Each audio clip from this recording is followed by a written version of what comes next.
Hello, xin chào các bạn đã quay trở lại với kênh YouTube Review 5 phút. Trong tinh nghịch, hiện tại tu vi Vương Lâm mới đang ở cảnh giới vấn đỉnh hậu kỳ viên mãn, có lẽ rất lâu nữa con đường tu đạo của hắn mới đạt tới tu vi Quy Niết đúng không các bạn? Thế nhưng liệu bạn có biết, sau khi Vương Lâm đạt đến cảnh giới Quy Niết bước thứ 2, màn tái dung hợp với bản tôn đáng sợ đến nhường nào không? Sức mạnh ấy không chỉ khiến Thiên Vận Tử phải sững sờ kinh ngạc, mà ngay cả ba chiêu vốn dĩ Lăng Thiên Hầu chuẩn bị để đối phó với Thiên Vận Tử cũng bị Vương Lâm hóa giải một cách dễ dàng. Vậy thì sau khi dung hợp với bản tôn, thực lực của Vương Lâm rốt cuộc đạt đến cảnh giới nào? Ở video này, hãy cùng kênh YouTube Review 5 phút đi tìm hiểu một chút các bạn nhé! Đầu tiên phải nói rằng, kể từ khi Vương Lâm tách rời hai thân thể tại Thiên Vận Tinh, bản tôn đã hoàn toàn ẩn mình vào sâu trong lòng một tu chân tinh bỏ hoang, chỉ để phân thân ở bên ngoài bôn ba, rồi tu luyện, tìm kiếm bảo vật thăng cấp. Còn bản tôn, nó thì chỉ ở lì trong một tu chân tinh để hấp thu năng lượng từ tu chân tinh đó, đến khi cạn kiệt thì lại rời đi nơi khác hấp thu tiếp.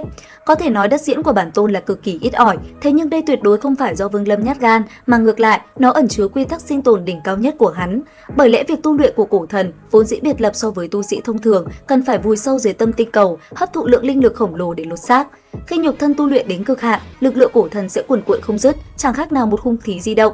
Trong khi đó, phân thân lại khác, tu luyện về ý cảnh và tiên lực, thủ đoạn biến hóa đa đoan, tư duy tàn độc, thần thông pháp bảo đầy người.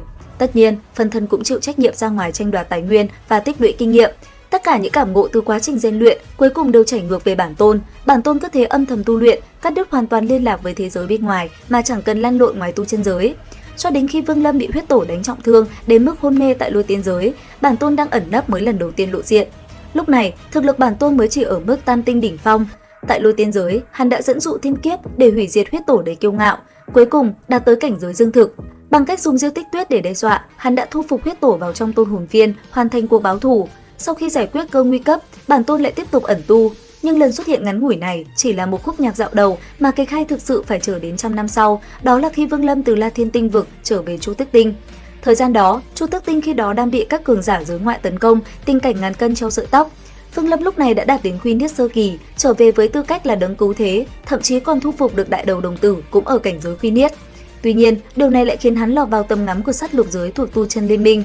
Sự tồn tại của Vương Lâm đã gây ra mối đe dọa sâu sắc cho họ. Họ phái Vu Phi, một kẻ ở tu vi Quy Niết trung kỳ, dẫn theo 6 phân thân Quy Niết sơ kỳ để vây quét Vương Lâm nhằm đảm bảo không có sai sót. Thế nhưng, hắn vạn lần không ngờ tới Vương Lâm chỉ tiện tay một cái đã dẫn thẳng tới nơi tu luyện của bản tôn. Lúc này, bản tôn đã ở sát ngưỡng cửa tứ tinh cổ thần, hai thân thể ngay lập tức chồng lấp và dung hợp.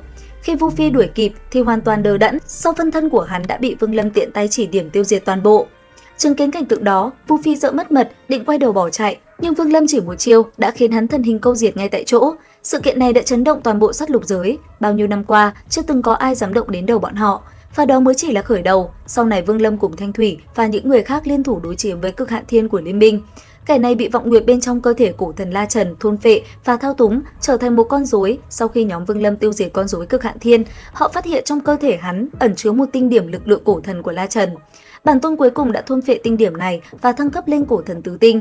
Tiếp đó, Vương Lâm thách thức La Trần, người đã từ bát tinh rớt xuống còn ngũ tinh. Sau khi chật vật giành chiến thắng, cả hai lại bị người của giới ngoại nhắm tới. Để thoát khỏi sự truy sát, cổ thần La Trần đã tự bạo 3 tinh điểm nhưng vẫn không tránh khỏi vận mệnh bị bắt đi. Trước lúc lâm chung, ông đã tặng 2 tinh điểm còn lại cho Vương Lâm, giúp hắn một bước thăng cấp thành ngũ tinh cổ thần. Lúc này, thực lực của Vương Lâm đáng sợ đến mức nào? Nói một cách đơn giản, giống như trong trò chơi, đó là sự kết hợp hoàn hảo giữa một chiến binh và một pháp sư, không có lấy một kẽ hở. Đây tuyệt đối không phải là phép tính 1+1 đơn thuần, mà là sự bù đắp hoàn hảo cho những khiếm khuyết của nhau. Sau đó, Vương Lâm đủ thực lực để quay lại Thiên Vận Tinh, khiến mọi người tại đó phải kinh hác lên giấc cằm. Không nói đến việc thực lực của Vương Lâm chỉ trong vài năm ngắn ngủi đã đạt đến Quy Niết sơ kỳ, mà ngay cả thân phận cổ thần của hắn cũng khiến những lão quái vật như Thiên Vận Tử, Lăng Thiên Hầu không dám manh động. Cuối cùng, để tranh giành tiên phủ lệnh, Lăng Thiên Hầu đã đề nghị Vương Lâm đỡ 3 chiêu của lão để quyết định xem có đủ tư cách cùng họ tiến vào động phủ của tiên đế Thanh Lâm hay không.